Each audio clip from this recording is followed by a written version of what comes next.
actually being somebody who's missing and a nigga spots you on camera. That would be some freaky shit.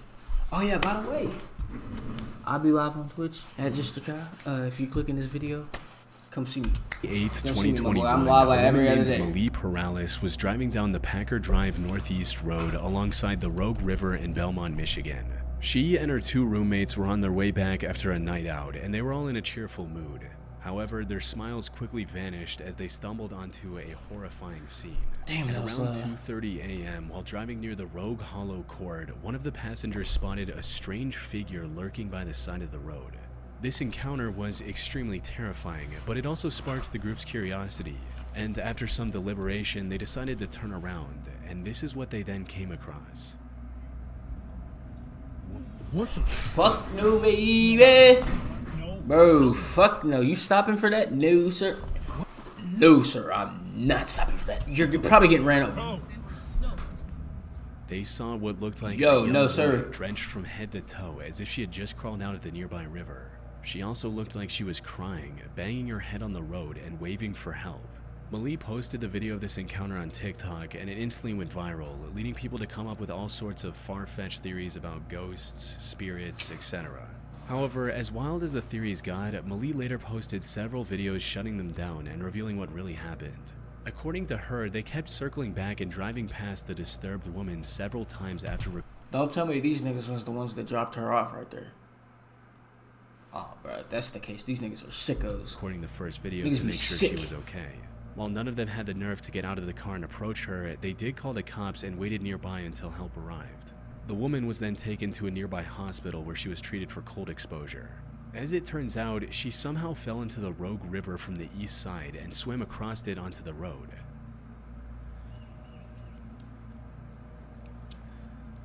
Yep, she had to have come up out of the water. Yep, there's a dig spot there. So she came up from down there. That's had to have been why she was so wet. This was the spot that she had left. I don't know why or what was going on. After regaining some So she couldn't. How far is the river? Like she swam deep across, or like she just got exhausted? She also revealed that the woman was from Kalamazoo, a town that's over 60 miles from where she was found. However, she had no recollection of how she got to Belmont and fell in a river so far away from home. From what she fell in there? Bro, I thought she was trying to swim across. I was like, how big is this river? we know, she was most likely experiencing a severe mental break, where her memory gap was caused by a rare condition known as fugue state, something we covered in our previous video on the most disturbing mental disorders. For those who don't know, a fugue state is a rare condition where a person suddenly loses their memory and starts acting like someone else. They might wander off, travel long distances, or do things completely That's schizo. It's usually triggered by extreme stress or trauma, and once it's over, the person often has no memory of what happened. And while this condition is quite rare, all the signs suggest that's exactly what happened to this mysterious woman from Kalamazoo, especially since the authorities later found her car parked behind a random house just east of the river. She likely drove to that neighborhood on her own, but had zero memory of doing so, which fits perfectly with the known symptoms of fugue state. Malie also shared her video in a local Facebook group, hoping to find more answers about what went down. Unfortunately, the responses she received weren't as helpful as she'd hoped, since most people in the neighborhood believe this. Yo, did y'all see her name? It was Pissed Pasta. Pissed Screaming Pasta. And noises were just the sounds of a wild animal, like a coyote. But there were a few responses that deepened the mystery. Like this one person who remembered meeting her earlier that same night, stating, "Saw this person between Van Dam and Packer Woods around 10:15 p.m. Friday. Asked her if she needed help, to which she responded no." Another person also mentioned hearing about a woman walking into her neighbor's house, yelling hello 3 times, and then leaving on her own. And while this added further evidence... Holy shit, imagine that actually happened to you. Nigga. Because you know, some people be leaving their doors unlocked. Me, never. Since I was a fucking kid, my mom always told me, lock that door. There be some sickos out here. Some niggas who will real deal walk in your house and do whatever the fuck they want. I don't know how y'all be leaving y'all's doors unlocked, leaving y'all's windows open. No, sir. I did not grow up like that. Never will, never have. Taught my girl, nigga, you better keep that fucking door locked. If I'm not home, keep it locked. If I'm home, keep it locked. Don't open it unless you see who it is. We have a peephole. You better look first. Like I'm saying, imagine somebody walks in your house and is screaming hello. You don't know who the fuck it is. Hello? Hello? Hello? Hello? I'm running and I'm hiding under the fucking bed. Everyone for themselves. I don't care who's in the house. Supporting the fugue state theory, Everyone these for responses themselves. still left a key If they're question crazy, unanswered. Who was she? Malie tried to contact both the sorry. police and the hospital for answers, but despite her insistence, both the police officers and the hospital staff refused to reveal her real name. That said, we still have enough information to make an educated guess. Based on everything I could uncover, Why are they the on a mysterious dirt woman road, in this though? unsettling video was most likely Mei Zhou. She was a 28-year-old Chinese woman who went missing from Kalamazoo on May 6, 2021. Before her disappearance, she told her friends that she felt like she was being followed by a stalker she met online. Unfortunately, these are the only details about her case that were made public. Damn. I couldn't find any clear answers on whether the stalker was real or if she was just overwhelmed by paranoia. In either case, the constant fear and stress of feeling watched likely drove her to slip into some variation of the fugue state we discussed earlier. Hopefully she received... So what is fugue state like? Ultra instinct? What, autonomous ultra instinct? You just do what the fuck your body wants to. Oh, a nigga following me. I gotta get out of here. He's not really there, but I'm getting stalked. So I gotta get out of here. Is now in a better mental state. I've never heard of that. Bro, there's so many like mental things that can happen to you. It's oh my gosh, bro. Imagine losing your mind. You not understanding that you're you. Well, just by knowing your Oh, are we sponsored too? Fuck no. Skip. Right now, submit account watch for your fund access. They ain't sponsor me. I don't care. In June of 2024, streamer Lacey and I his know friend about Chris this. were doing an IRL live stream in Miami, Florida. The two were simply going around town and having fun. What they didn't realize was that this stream would end up saving someone's life. It was It the happened a dude's few brother months or into the whatever. stream when they sat down at the Starlight Hotel Cafe for lunch. been As missing. they waited to order, a guy walked up to their table wearing nothing but neon green shorts. Lacey and Clicks initially assumed he was just another fan eager to talk to his favorite streamers, a pretty typical scenario for popular IRL streamers. But something about this young man didn't sit right. He was for popular IRL You see this nigga Lacey get egoed by the kid? streamers. But No dap. That nigga said ew. That he said something ew. about this young man didn't sit right. He was trying to keep a conversation going, but his words were slurred, and nothing he said really made sense. Hey, are you sparring, bro? Are you sparring? Yo, you good, bro? Good what? The streamers figured he was either drunk or on some kind of drugs. For content, they started poking fun at him a bit before shifting their focus back to their stream. But the guy continued to linger around, acting very odd and saying That nigga got unintelligible no buns. sentences for the next half. Continued to Pause. linger around, He got acting no very buns. odd and saying unintelligible sentences for the next half hour or so before Flat-backed. finally leaving them for good. The streamer simply labeled it as an odd interaction from someone under the influence of something or another and continued on with their stream. Lacey later uploaded an edited down version of this stream on his YouTube channel. And that's when he got an email that made him realize the significance of what they had just caught on camera. 2 days after this video went up, Lacey received an email from a man named Trent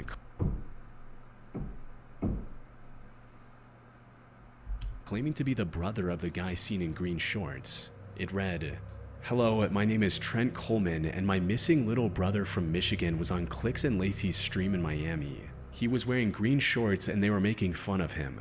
He is not on drugs, he is schizophrenic, and he is 17 years old. If someone can contact me about this, I would be so thankful. He has been missing for 3 months, and his case was put on homicide in Michigan." In most cases, emails like these are just trolls trying to mess with creators. However, after some research, Lacey discovered that Trent was actually telling the truth and posted this new development on Twitter stating, "3 months ago, a 17-year-old kid went missing and was put on homicide. Yesterday on stream, he came up to me and What is Clicks, homicide? and now his family knows he is alive and in Miami. I wasn't sure if I should make this public, but I'm hoping somehow this helps him be found for his family." In a reply to his tweet, Lacey also attached an article that provided additional details about the case. Apparently, the teenager's name was Troy Coleman, and he had been missing from his home in Michigan since May of 2024. According to the article, Troy was last seen in Mount Morris Township around 9:30 a.m. on May 17th. In the 3 months since his disappearance, he had somehow traveled from Michigan all the way to Miami with no medication, no money, and no clear explanation of how he got there. This was extremely concerning considering Troy's lack of vital medication for his schizophrenia was known to cause serious hallucinations. His sudden reappearance only deepened the mystery. With no leads and no logical explanation, Michigan police were left so baffled that... Yeah, I take back what I said about Flatback. This nigga is 17. Please do not treat me like academics. No I apologize. A fucking yo. I will no longer comment on things like that. Let's move on. That they even began investigating his case as a potential homicide. So the fact that Troy randomly appeared on Lacey and Clix's stream and his brother just so happened to be watching that stream was nothing short of a miracle. But somehow the coincidences keep piling up, and what happened next made the whole situation even stranger. While Troy was still on stream, another young fan approached the two streamers and tried to strike up a conversation. However, before he could even introduce himself, Troy interrupted them again and started saying something to the younger fan. He was still talking incoherently, which made the streamers even more uncomfortable and confused about his intentions. During this time, he also gave the younger fan the styrofoam cup he was holding. The young boy quickly took a sip of whatever was in the cup and walked away. Lacey's cameraman noticed the exchange and immediately pointed it out to the streamer. By now, they were convinced that Troy was on drugs, and that raised a serious concern. Had he just given the kid something laced? Not wanting to ignore it, Lacey decided to confront important business to attend to. Sorry for the wait. More coherent than expected. He simply stated that it was just a soft drink from Beacon Hotel. What was in the drink? What was that? Nigga, I'm not muted. I had to take care of something. Drink. In the drink? Yeah. You gave it to Luke. It was Coke from Beacon Hotel. Like Coca-Cola? Yeah. Making sure. You gave it to the kid. I gave it to a kid. This coincidental interaction gave authorities the crucial lead they needed.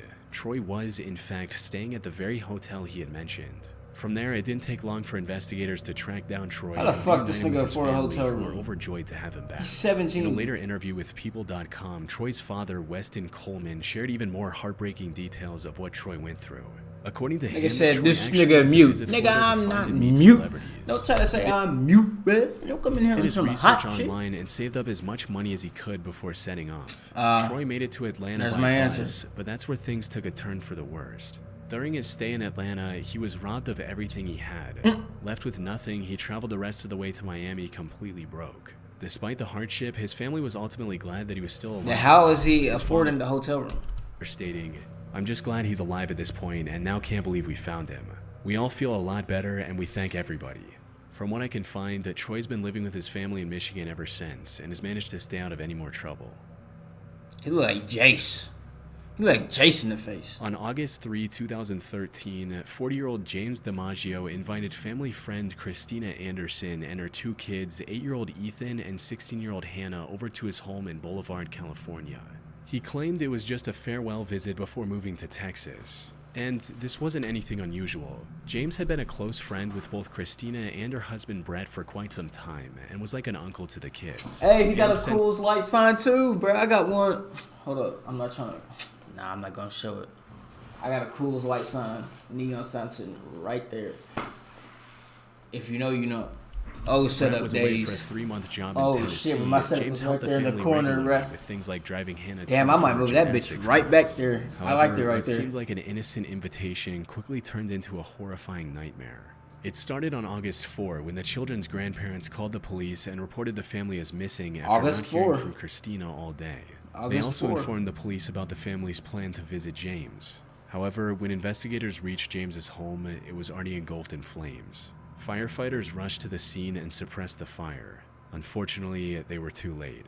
Inside the burnt house, they discovered the bodies of Christina Anderson, her son Ethan, and even the family dog. Damn. And while this could have been nothing more than a tragic accident, the reality was far more cruel. Later autopsy discovered severe injuries on Christina. These included signs of plastic cable ties around her ankle and arms, duct tape marks around her neck and mouth, multiple fractures in her right arm and both legs, a cut on her neck, Bro, ain't fractures worse than a actual break? Don't they say that shit hurts way more than an actual break? Yikes. I don't know how... Oh my gosh, bro. It's crazy how some people had to go through shit like this, bro. Like, never in a million years would you imagine you are going to go through something like this. That is some wild shit. And signs of at least 12 heavy strikes to the head. Her 8-year-old son Ethan also had multiple fractures throughout his body. However, despite the horrific scene, there were no signs of James or Hannah anywhere near the house. It didn't take long for investigators to connect the dots and realize that James DiMaggio was the mastermind behind this horrific crime. It also became clear that he had orchestrated the murders not just out of violence, but with the intent to kidnap. Thought I was gonna play RP? Yo, that was like 2 streams ago, my boy. You ain't been here, my boy. Hannah. His actions. But no, I didn't play RP. I hopped in there. I didn't play RP on stream. I hopped in there and I was like, holy shit, this game is dead. It's dead right now. It would not have been fun. I would have been talking to like 2 people the whole time. That shit was dead as fuck. Were calculated and driven by some twisted obsession as he took her from everything she had in her life. After learning about this, the police quickly issued a statement in hopes of getting any information regarding James and missing Hannah's whereabouts. In the meantime, investigators also discovered security footage of James passing through the Border Patrol checkpoint in Pine Valley at around 10 p.m. This also prompted them to launch a massive manhunt spanning the entire Pacific coast from British Columbia to Baja California. However, despite the massive effort and the hundreds of man-hours put into the search, the manhunt turned up empty. Hey, it's the GTA helicopter. Every lead seemed to result in a dead end, and the odds of successfully rescuing Hannah started to dwindle with every passing day. Things looked bleak. That is, until 3 days later, when 2 horseback riders spotted a man and a girl while trekking through the remote wilderness of Cascade, Idaho. They had seen the broadcast of Hannah's disappearance on TV and instantly recognized the young girl and her captor. They reported the sighting to authorities, who instantly began investigating the area. And soon after they found James, however, it still took them 3 more days to track down the campsite James was hiding in.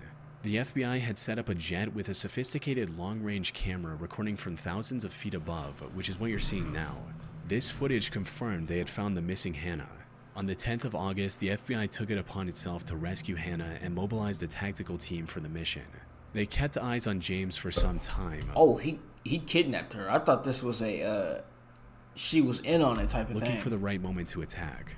However, he was sticking close to Hannah, which made it near impossible for the rescue team to make their move. Fortunately, after some time, James moved away to gather some firewood. And while he was completely oblivious, Hannah actually spotted a rescue helicopter and started waving for help. This was the perfect opportunity, and the FBI didn't let it go to waste. They quickly moved in and carried Hannah to safety. After noticing the rescue mission, James took out one of the guns he had with him and fired at an officer. The rescue team then returned fire, resulting in him getting shot 6 times in the head. This nigga's a retard. I didn't finish the word. This nigga is stupid. You gonna shoot at highly trained FBI agents with a makeshift doo-doo-doo, my nigga? You kidnap somebody and you think they're not gonna use force on your ass? These niggas have ARs. I don't know what else. Why he get cooked? Oh, he kidnapped a girl, a 16-year-old girl, and burned her mom and her brother. Burned them to a crisp. Put them in the fire. Rest in peace. Not a laughing matter. I don't know why I just joked like that. The nigga in chat. He said cheap views on streamboo.com. Remove the space. It was a bot. It was a bot, bro. It was a bot. Arms and upper torso. Nigga said, why did he get Hannah banned? was finally safe. And while this was one of the most terrifying experiences a teenager Yo, how does Twitch not fix this the bot shit? She is now 27 years old and is happily living with her husband and 1-year-old son in Vancouver, Canada. Damn, rest in peace, mom, bruh. Look at that tattoo. Mom, bruh. I think that's what that means. Mom, bruh, and dog. 1992. On the 27th of May, 2013, at around 4 p.m., 73-year-old... This nigga Lil J high as shit. He said, why he get banned? Now, nigga, you the person going missing is extremely stressful on its own. However, what made Robert's situation even more dire was the fact that he was also suffering from dementia. For those who don't know, dementia is a mental condition which makes it difficult to remember things, think clearly, or even... Damn. That's some scary shit.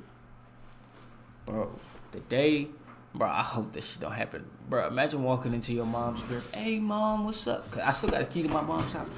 Hey, Mom, what's up? What's up? Who the fuck are you? And she starts tweaking. Who are you? Who are you? Chill. Call him. Call him, mama. Call him. Call him. It's your son. Is she okay? Is she okay? Oh, call him. Nigga, I would probably cry. My mom didn't remember who I was. Recognize familiar faces. People with dementia can forget everything from their own names crying. to the faces of loved ones, leaving them confused about You see what I mean? You see what I mean? Back the fuck up. Or how they got there. This can also extend to forgetting where they live. For someone with dementia, wandering outside can quickly turn from a harmless mistake to a life-threatening situation. A person with memory loss isn't just lost in terms of direction, they're lost in terms of identity and awareness. They forget how to care for themselves, how to recognize danger, and how to make decisions in an increasingly hostile world. These conditions could prove to be lethal for a healthy young adult, and the danger is increased tenfold for a frail elderly man trying to navigate a world that no longer makes sense to him. He could have easily wandered into traffic or tripped and fallen in a remote area, and no one would have known. Put simply, Robert's life was in extreme danger. This is all. Do you want to know what happened to me last night when I got home from work? This is a little tangent. I'm driving home on the bypass, right? You know, doing my thug thizzle, listen to my music. I hear something scraping on the bottom of my truck. I'm like, hold up, what the fuck is that noise? What the fuck is that noise? Something's always going wrong with this motherfucker. I don't know what it is. Ever since I got a big car, shit wanna fuck up. I'm going back to a regular sized car, my nigga. I can't do it. I'm driving. I see sparks coming from the back of my shit. I'm hearing ding ding ding ding ding ding ding ding ding ding ding like that, and I'm seeing sparks. Something flies off my car. It's 3 in the morning. It's like 3:30 in the morning. I can't see it because it's black outside. Black as shit. Can't see a motherfucking thing. I get home. I'm like, what could have flew off on my car? I go to the back because that's where it was. Had my flashlight on. I look at the back of my car. I'm like, hold up, something don't look right here. I know I'm not. I know something's going on here. Bruh, tell me why my muffler fell off.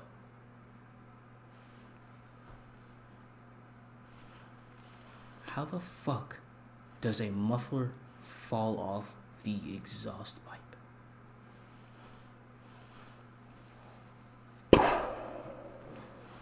Blew my motherfucking mind. I want to add a picture just to show y'all proof. I really want to add a picture to show y'all proof. This nigga thinks that shit funny. Nigga, you don't know how mad I am. That shit fell off completely. Just... It's literally just pause. I'm just gonna use this for example. I was about to do pause. It's literally like this. And let's say my bumper's right here. My exhaust, it used to be like this. That shit like this. That's all I have to say. Also, Fuck why the you for authorities laughing, moved nigga. quickly That after shit ain't receiving funny. the missing report and began searching every corner of the city within hours. Nigga, that shit is of not funny. disappearance. Search and rescue teams spent more than 14 hours searching an area of Leamington after 73-year-old Robert McDonough, who has dementia, disappeared Monday afternoon. Around 6 a.m., search teams were briefed and started to intensify their effort. It was going into the second operational period, which means we're starting to ramp up, using a lot of GPS technology. Well, again, we'd have our pilots, we'd have ATVs, canines. However, they were having a hard time figuring out where Robert could have gone. Up. When someone with dementia goes missing, searching for them is not like searching for someone who's just wandered off. In most cases, they don't even realize they're lost at all. They might walk aimlessly or even retrace the same steps without ever reaching familiar ground. Their confusion can send them in any direction, far from where they should be. But then, about 14 hours into the search, something happened that no one saw coming. On May 28 at 6:30 a.m., a reporter from Portland's local network was named recording a LL section Bean about the disappearance of Robert on the street, when, out of nowhere, an old man walked into the frame. No way. Nigga said nigga muffler done blew off. Fuck out of here. At first, the reporter Bro, rushed. how crazy is that he walked into the news report that they're making on him? That's him off as just another bystander. But after a few moments, big he man. suddenly realized who the elderly man was. That's big man This looking was out, Robert bro. McDonough, or Bob as he went by, the man everyone was looking for. Anybody give a phone call? Calling the warden service there at the Farmington. This is Bob. This is you. I can identify him as Bob McDonough. I think so. It's Bob McDonough. Yeah. He looks a lot like a Watch guy. yourself. Watch yourself here, sir. Yeah. That's Bob McDonough. Fortunately, he was completely unharmed, despite being out in the cold all night. Upon realizing his identity, the news crew immediately contacted the authorities. And it wasn't long before Robert was reunited with his family. But here's the thing. Robert returning like this was nothing more than a stroke of good luck. While his story had a somewhat could have been- happy he ending, could have it been just gone. as easily turned into an Yeah. irreparable loss. He could have like been missing, like gone forever type shit, like never to be seen again. Why is this nigga not in a home if he has dementia? Now I'm thinking about why is he not in a caretaker home if he has dementia? His family low key fucked up. They knew what they was doing, putting this nigga in a house by themselves. They trying to get that insurance claim. What did he write down in the will? How much money this nigga got? He lived in a pretty big, nice neighborhood. Y'all seen that fucking mailbox? Who customizes their mailbox if they don't got that moolah? I'm picking up on signs here. They really wanted this nigga insurance money. That's wild.